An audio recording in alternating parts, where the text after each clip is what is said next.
Hello and welcome to Excel Inside Out. In this video, I'm going to show you how to import a PDF file into Power BI. In the latest release of Power BI, we can now import data from a PDF file using the new PDF connector.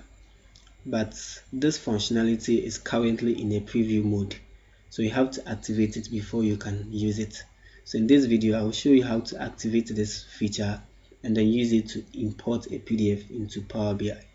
So first I will go to get data to see all the data sources. So when you go to all and then see all the data sources that we have in here, you see we don't have any PDF connector, but we have it at the background that we have to go and then activate it. So I'll cancel this and show you how to activate this functionality.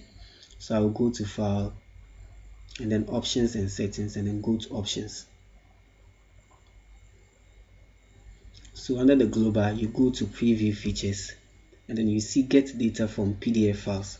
This is not checked, meaning that it's not activated.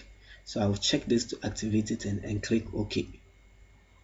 So from here it says we have to restart the application before this functionality can take effect. So I'll click OK and then I'll close this application and then reopen it.